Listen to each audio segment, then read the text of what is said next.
Hey folks, Andy Patton here to provide an update on our four Zags participating in the NBA Draft Combine, and specifically what the measurements and performances for Drew Timme and Julian Strawther might mean about their future, whether they're coming back to Gonzaga or not. We also hear from Efton Reid in the second segment, and I share a heartwarming story from a listener submitted for Fan Story Friday, all right here on the Locked On Zags podcast. Don't go away. You are Locked On Zags, your daily podcast on the Gonzaga Bulldogs. Part of the Locked On Podcast Network. Your team every day.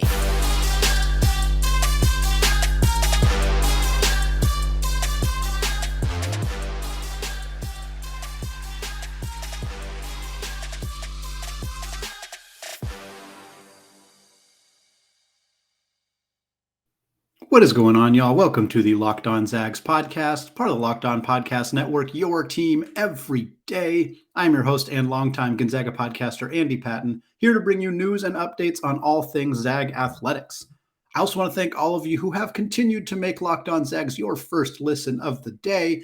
And of course, those of you who have checked the show out on YouTube. If you have not done so yet, just go to youtube.com, search Locked On Zags, and hit that subscribe button. All right, we are talking NBA Draft Combine today. Four Zags are participating in the event this year. That is, of course, Julian Strawther and Drew Timme, as well as point guard Andrew Nembhard and center Chet Holmgren. We're going to talk about all four of them. I want to focus a little bit more on Strawther and Timme, since they are still the two players who are weighing whether they are going to stay in the NBA draft and pursue a professional career, or whether they are going to return to Gonzaga for at least another season. So how they perform in the combine is definitely a little bit more relevant to Gonzaga fans and certainly other NBA draft analysts in general. I will start with Strawther. Strawther did not participate in the scrimmage as of this recording at 4 p.m. on Thursday. When I'm recording this, there's no reason that I have seen as to why he did not participate in the scrimmage. Perhaps that is information that is now available. I do not know if there was an injury or if he just decided he did not want to play, in which case that could be good or bad news for Gonzaga fans and for Julian Strawther, depending on, what you want to see out of him. It could be an indication that he has gotten some level of a promise, or at least enough security from teams that he feels confident that he will be a second-round pick at least, and therefore did not want to participate in the scrimmage for fear of potentially injuring himself or doing more harm than good to his potential draft stock. It could also be the opposite. It could be that he is starting to lean towards returning. Again, in that seems like a less likely scenario. I'm not sure that it's either of these situations, to be clear, but I would be surprised if he felt like he was going to come back to college. There wouldn't be a compelling reason to not still participate in the scrimmage. If he participates and it goes poorly, then that just further solidifies his decision to return to school. If he participates and it goes very well, then maybe he continues to reevaluate. For what it's worth, Strawther was quoted after the scrimmage. He was interviewed by the media, and he was asked about kind of where his head is at with regards to returning to Gonzaga or staying in the draft. As you would expect, he's not going to really play his cards early in that situation. The exact quote, I'll just pull it here. I pulled it from a tweet from Theo Lawson of the Spokane Review. The quote is, "It's just putting myself in the best position to see if I can stay in the draft, but obviously I'm keeping my options completely open, and I'll make an educated decision with my family and my agent, just making sure we're all on the same page." Again, fairly cookie cutter response here from Julian, which is what you would expect. He may feel one way or another at this point. He may be leaning in a certain direction. He may be very, very sure of his decision at this point, but there's not really any compelling reason in this situation to make a decision one way or another, unless he was going to announce that he is for sure staying in the draft, not returning to school. You obviously are not going to announce in the middle of the NBA Draft Combine, hey, I'm coming back to Gonzaga. That doesn't make any sense. So the fact that he didn't say, hey, I'm staying, I'm in, I'm committed. We've seen a handful of players who are at the Combine who have made that decision. Kenneth Lofton, or excuse me, I can't remember who it was, but there have been a few players. Ron Harper Jr., I know he was one who made a decision that I am staying in the draft. I'm foregoing my eligibility. And presumably that's because they have heard enough from scouts and analysts already that, hey, I feel pretty good about my chances of getting drafted here. I've decided I'm not going to come back to school. Haven't heard that from Julian. Haven't heard that from Drew. Which no news in that regard is probably good news. Looking at Julian a little bit more, he's done very well in the shooting drills. Again, did not participate in the scrimmage. So the shooting drills, you'd expect him to do well there. Measurements were pretty solid as well. There were some kind of concerning things. One really good thing, 51 players did the lane agility drill. Julian was first among all 51 players for lane agility. That's a fantastic sign for his overall athleticism. That's the kind of thing scouts really want to see from a guy like that. The rest of his numbers were not great. Notably, the shuttle run, there was 49 players who participated in that. He finished 48th in the shuttle run. That's definitely not ideal for Julian. He was 31st out of 51 players on the vertical leap, 27th out of 50 players in the 3/4 court sprint. Neither of those are overly alarming, I would say. The lane agility is a good news. The shuttle run is bad news. Kind of a bit of a wash. All of this stuff is really good content. A lot of people love to discuss measurements, wingspan, body fat percentage, all of this stuff because it's a little bit easier for fans to digest. For some players, it certainly is critical and crucial how they perform in certain metrics in terms of their NBA draft viability. For certain players, it doesn't matter as much. For Julian, yes, his athleticism matters. It does matter for everybody in the NBA. But for him, the primary skills are, is he physical enough to play defense at the next level, or is he going to be a revolving door? And can he shoot? Can he consistently knock down shots? I believe he's capable of doing both of those things. I think that if he were to continue to work really hard in the draft process, there's a chance teams would be willing to give him a shot as a second-round pick. I also think there's a pretty reasonable chance that he's going to decide to come back to Gonzaga, work on those things in college, and then pursue the NBA draft again next year. Nothing that has happened in the combine has made me feel particularly strong one way or another about Julian. I think I was probably closer to 70, 75% that he was coming back. I'm probably a little bit lower than that right now, but still over 50% believing that he is going to be back at Gonzaga next year.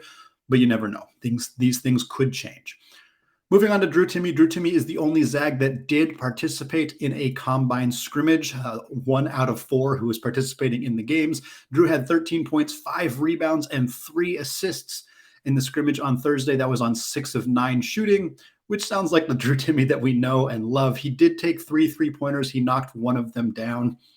Would have been nice to see at least one of the other two go, but 1 of 3 from deep is 33%. If he's a 33% three-point shooter in the NBA, it's not great. You'd like him to be a little bit better, but frankly, that's also not that bad. So I think you would take that at this point for Drew Timme. He had a fantastic spin move around David Roddy from Colorado State. The announcers loved it. I believe the exact quote from the broadcaster was, you can't tell me there's not a place for this guy in the NBA.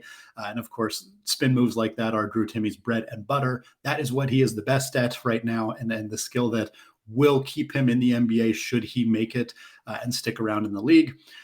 Some of the measurables for Drew Timme were pretty concerning. To be honest, a lot of it was kind of things that we didn't expect to be strong skills of his already.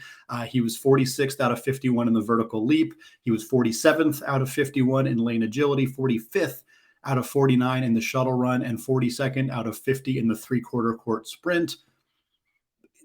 This shouldn't be a shock. It's still a little disappointing to see those numbers. Certainly, you'd have liked him to impress, to surprise people in the other direction, as opposed to people thought, hey, he's probably not going to test all that well in this stuff. And then he didn't test all that well in that stuff. Some of his other stuff wasn't as bad. Notably, his wingspan is huge.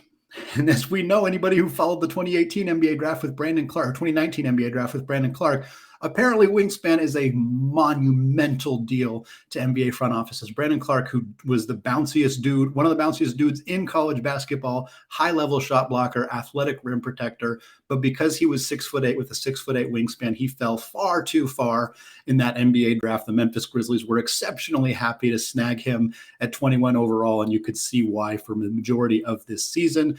For Drew Timme, he only measured 6'9.2" with shoes on, so he's not quite as tall as the reports have indicated on Gonzaga's website, which is not entirely unsurprising. But Timme did have a 7'2" wingspan. That is huge. That's really, really big. And Drew was never an elite rim protector at Gonzaga, but he was not as bad as people made him out to believe. His struggles on defense were mostly when he was away from the rim, and he had some challenges there. That's still an area of weakness for him, and the lane agility scores for him and some of those other scores kind of help paint the picture of why that's an area that he has struggled in the past. But his wingspan is huge. His ability to be a rim protector. He's not going to be like an elite shot blocker in the NBA. He's probably not even going to be an elite defensive player in the NBA, but he has the ability to be at least adequate around the rim, to alter some shots, to grab some rebounds, to do that stuff. And that wingspan is going to help him there.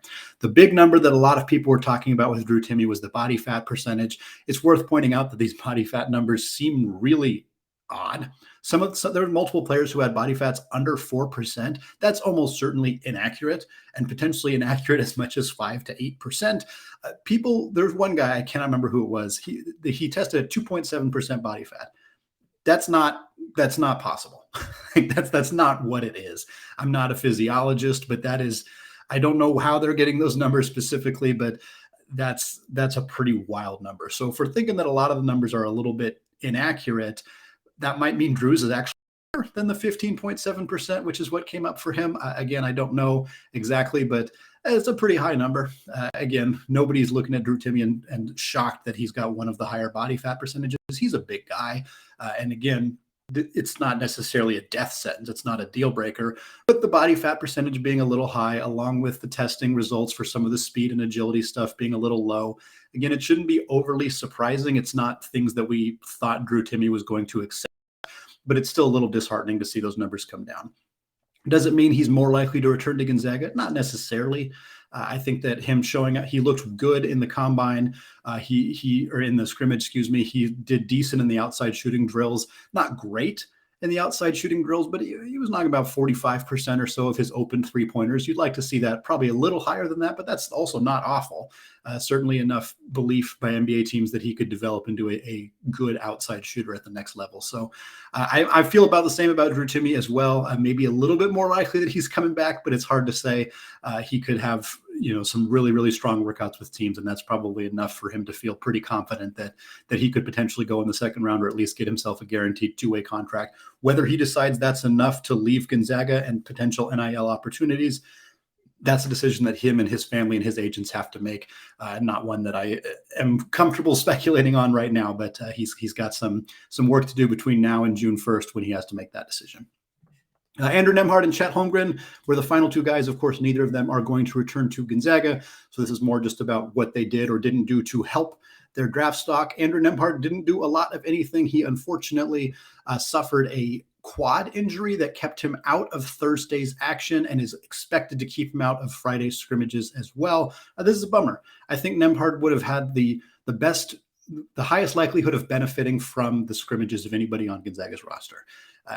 He tested okay, but his size is still going to be a question mark. And ultimately for Nembhard, he's not going to jump off the page if you're just looking at the stats, if you're just looking at the measurements. He jumps off the page watching him, watching how he navigates pick and rolls, watching how he gets the ball and how quickly he gets out in transition, watching his basketball IQ on the defensive end of the floor. Those are the things that make Andrew Nembhard shine. The people who believe Andrew Nembhard is going to be a backup point guard in the NBA are the people who have watched him, not the people who have read the box score. That is where he thrives. So him not getting the opportunity to do that is unfortunate. Now, scouts still watch basketball. They're not like, well, we didn't see him in this 20-minute scrimmage, so we don't know what he's like. That's not exactly how it works, but it would have been nice for him to get the opportunity to compete against some of the players who are considered his contemporaries, other players who play his position, who are kind of competing for similar spots as two-way players or late second-round picks. So it's unfortunate he didn't get the opportunity to do that. Some of the other measurements on him, he measured 6'4.5", which is a little taller than I thought he was. Wingspan was just under 6'6", so that's a good bonus for him as well. We've talked about Julian Strawther finishing first in that lane agility drill. Andrew Nembhard was second, so shout out to Gonzaga's training and strength program for getting those guys to be very, very agile. That is a big win for them. Nembhard was also 6th out of the 49 participants in the shuttle run. He was only 23rd out of 50 in the 3/4 court sprint, which surprised me more than anything else, considering how much he gets out in transition, and fast break opportunities are usually about 3/4 court. But obviously there's a difference between just straight sprinting and running with the basketball in your hands, which is clearly something Nembhard is very, very good at. And then Chet Holmgren, not a ton of updates here on Chet. He did not participate in workouts. He did not participate in the measurements. Not really any reason to.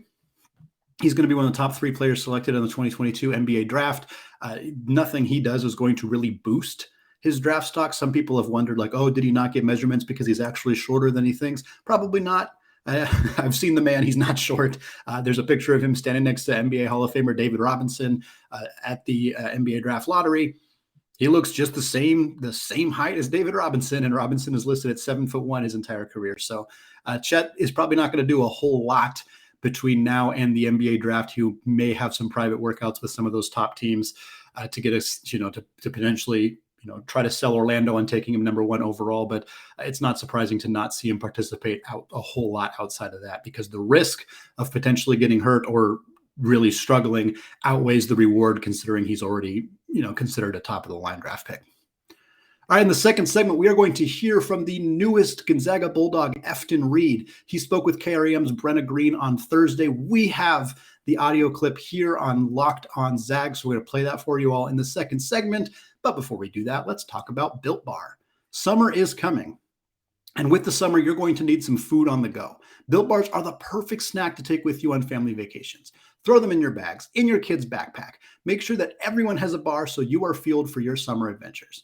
The best part about Built Bars, they're healthy and delicious. No more sacrificing delicious food for health. With Built Bar, you can have both. Have you tried the Built Puffs yet? We're going crazy for the Puffs. They come in crazy flavors like banana cream pie and even churro. Who doesn't want a protein bar that tastes like a churro? And they're only 140 calories. Sign me up.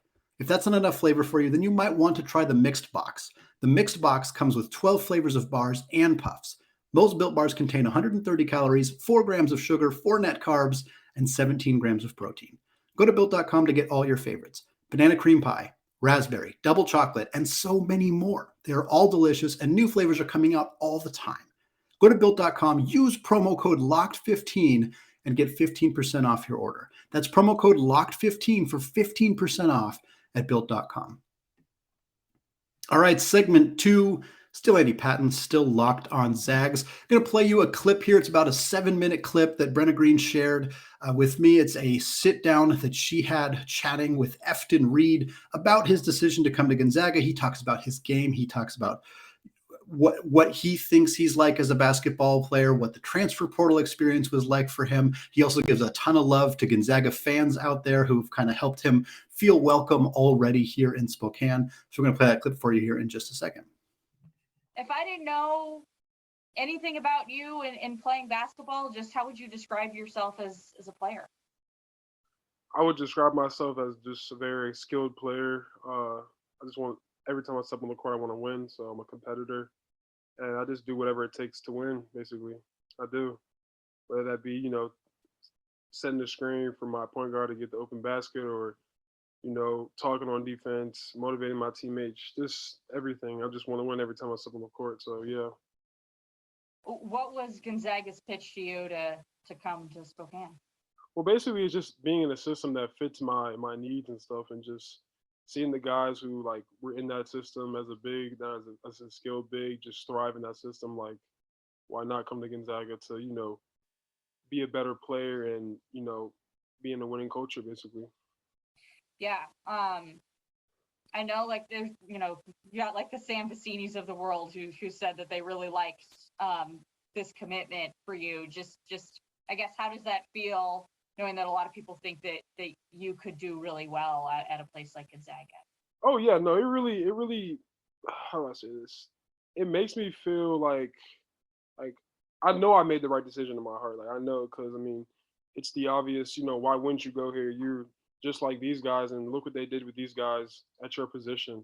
So for me, it's just basically, me knowing in my heart and me knowing with God, the relationship I have with him.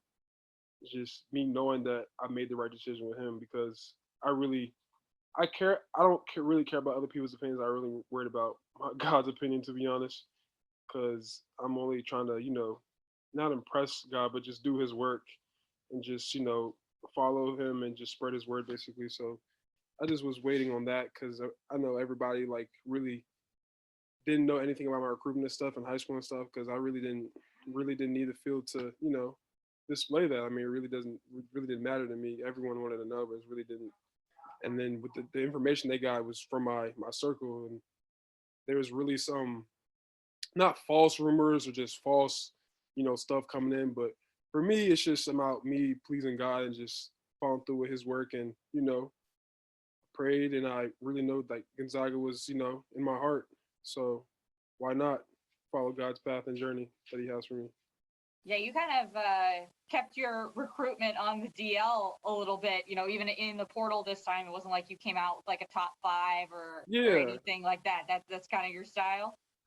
I mean, yeah, but I mean, like at the same time, it's just like I really don't care about the hype. I really don't. Like I've seen the tweets and everything. I really don't care about any of that stuff. I know who I am in Christ. So everyone can say anything about you, but at the end of the day, I'm only worried about God's judgment at the end of the day. And everybody's, oh, can we know your recruitment, this and that? I already know about all the hype and stuff. Everyone's contacted me out of the yin yang about me putting out my list and my offers and all that, but it just really doesn't matter to me. I really am a simple person, to be honest. I'm a really private and simple person. I really don't care about all that hype stuff. I like that. Let's see here. What are you looking to improve upon coming to Gonzaga? I'm just working to improving my game. First of all, improving my body. They have a great strength coach there, and I just really focus on improving and expanding my game while coming to Gonzaga because I can show that I'm a really skilled big, but I really wasn't afforded that opportunity. I was, but at the same time, I really wasn't put in position to show what I can do. And when I was shown, they saw little flashes. But for me, I'm just worried about getting better and getting stronger and just helping my team win at the next level. Basically, that's what I'm really focused on. Is there anything in particular, like in terms of being a post, that you really think is important for you to up your game? Just working on everything, because my mentor in Virginia tells me, we're not just a big man in the post. We're a basketball player. Like we want to work on all areas of our game, and which I have been working on all areas of my game, and just focusing on what it takes to show my skills and make sure the team wins, and because winning is contagious, man. If you win, you look good, your team looks good, and everyone's happy. So, yeah. When you went into the portal, was Gonzaga one of the schools that you were interested in before they contacted you, or was that kind of? Yeah, for sure. I mean, they recruited me in high school, so it was really just it was kind of funny how everything played out, and when they hit me up, I wasn't surprised, but I was surprised at the same time. With everybody trying to contact me and just get into the loop, and I'm just like, okay, oh wow, okay, let me really look at this option, see if it really fits me this time. So yeah. How hectic was it being in the portal? It was pretty crazy. Like my phone was getting blown up every day. Like I'll be on the phone with some coaches talking to them, and other coaches would be calling me. So it was a lot. But I already knew what I wanted coming into this because I've already done it in high school. So for me, it was just about finding the right coaching staff and the right fit for me. Not only my game, but off the court too. So, I've always been just a focused player, and just I really want to just hone in in the development piece at this level. So yeah. What has it kind of been like to watch? I mean, I know you said you know who you are as a human being and all that sort of stuff, but I think the fan base is pretty excited to have you coming. What has it been like for you to kind of watch that? Oh no, y'all have Gonzaga has a great fan base. Like your fan base is crazy, and that's really good because supporting your basketball team is a tremendous piece in college basketball, because people don't not know, like when the fans come out and it's a home game, like that really fuels to your excitement. It really makes you play harder as a college player. So the whole Gonzaga fan base has been opening arms, and they've been tremendous. Just kind of what's your message to the Gonzaga fans about what to expect from you? Oh, I'm just excited to play. Like I'm excited to get to work, hone in on my craft, develop at Gonzaga, and not only develop but just get better as a player and as a human being. And I'm just excited to play, put on that Zag jersey. All right, folks, we're going to finish out the week sharing a listener-submitted story about their Gonzaga fandom. But before we get there, let's talk about BetOnline. The 2022 NCAA tournament is in the books, with the win secured by Bill Self and the Jayhawks of Kansas. While the Zags unfortunately fell short of the game's pinnacle week, that does not mean fans cannot remain in on the action. BetOnline.net is your number one source for all of your betting needs and sports information. From all the latest odds, contests, and player props, you name it. BetOnline remains the best spot for all of your latest sports developments, including podcasts and reviews for all the leagues this season. And it's not just basketball. BetOnline is your continued source for all of your sports wagering information needs, including live betting and your favorite Vegas casino games. Head to the website today or use your mobile device to learn more about the trends in action. BetOnline, where the game starts. All right, segment 3, still Andy Patton, still locked on Zags. This is I was going to say new segment. I guess it's been close to a month now or so that we've been sharing stories from listeners. I started just kind of asking people to tell stories about times they've interacted with Zags, whether it was former players, former coaches, current players, or just other fans of Gonzaga. Stories poured in on Twitter DMs. I got emails about stories. It was fantastic and heartwarming and touching to hear everybody's stories about their connection to Spokane and to Gonzaga. I started sharing at least one per week in the last segment on Friday episodes. It's called Fan Story Friday. I'm going to share one today. This one comes from Joshua Schwader via Gmail. Many of you follow Josh on Twitter. He has a very active personality on Gonzaga's Twitter, and I kind of want to share his really wonderful story here. I'm just going to quote from it here. I am Joshua Schwader. I come from Missouri, and the only thing that got me into Gonzaga sports was Roni Turioff. The big afro is why I started watching, and I haven't quit since. The only thing that kept that train rolling was Turioff coming back for his senior season to be with Brian Michelson so he wouldn't be the only senior on senior night. The selflessness of Turioff and everyone who came after him really made me wear this school, this university, and the Gonzaga logo on my sleeve every day. I still have yet to go to Spokane. I've yet to see or do anything in the state of Washington. Heck, I've never even been west of my own state, but there's not a dang thing I'd rather do than be a Gonzaga University Bulldogs fan. I came on Twitter in the summer of 2020 because I needed somewhere to channel my pride and knowledge of Gonzaga athletics as a whole.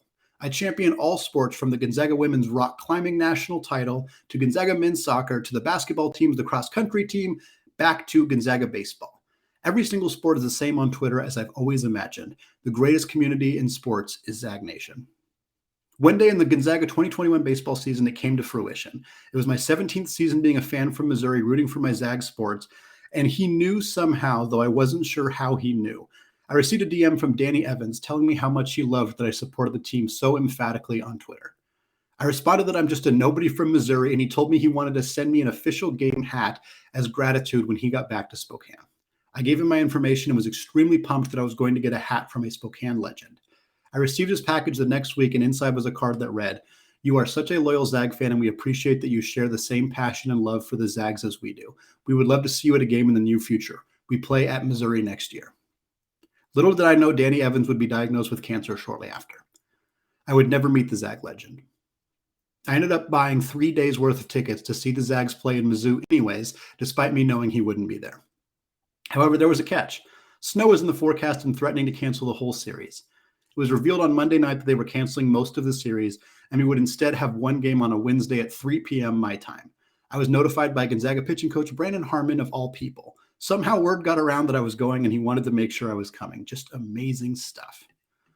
One of the last things Danny was given before he passed was the 2021 WCC championship ring. And man, when I tell you I had tears, I bawled my eyes out. Nobody was more deserving. They had talked about how proud Evans was upon receipt of the championship ring. A few days more passed, and I shared my story on Twitter, and I received a special message from someone who I will not name, who stated the following: "Joshua, when I saw your story about Danny, I wanted to be sure I didn't forget to let you know. Danny talked often about you. He thought highly of you. I remember the letter and hat that he sent. You touched him, and I hope you continue to honor him through your work." I again bawled my eyes out reading it. It's quite literally the most special message I have received. Gonzaga sports means the world to me. Win or lose, I show my emotions on my sleeves and also keep it 100. These are student athletes doing the absolute best they can on and off the court. And I sure as heck do not care what any outsider thinks. This is my team, my school, and Zag Nation has had my back 100% of the time. Gonzaga is not just an absurdly great story overall. They are literally the best story in sports. That is an incredible story, Josh. I literally have goosebumps as I am reading this out loud. It's heartwarming. It's inspirational. It's worth always talking about Coach Evans and his incredible tenure at Gonzaga for nearly 2 decades.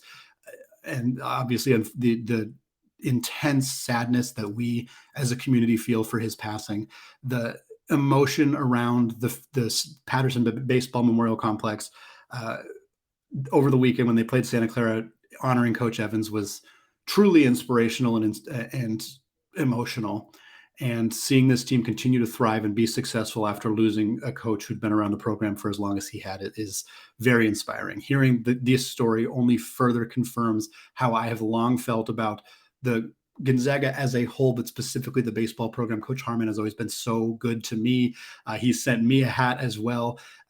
It tells me he's a longtime listener of the show and loves the attention that I give to the baseball program. And it means a lot to me that program is the way that they are and that they act like this to everybody who shows support to this program. So thank you so much for sharing the story. An incredible way to end the week on Friday. We're going to come back Mailbag Monday next week. Of course, we already have 2 guests lined up next week that I'm very, very excited about. You all are going to be excited to hear them as well. So stay tuned for that right here on the Locked On Zags podcast, which is, of course, available wherever you get your podcasts and available on YouTube as well. Finally, thank you for making Locked On Zags your first listen every day. Make sure to go check out the Locked On NBA Big Board. Host Rafael Barlow from NBA Draft Junkies and author of the NBA Big Board newsletter is joined by Richard Stayman, Sam Ferris, and Leif Thulin, giving fans an in-depth look into the NBA draft, mock draft, player rankings, and, of course, big boards. It's free and available wherever you get your podcasts. All right, thank you all for listening, and go Zags.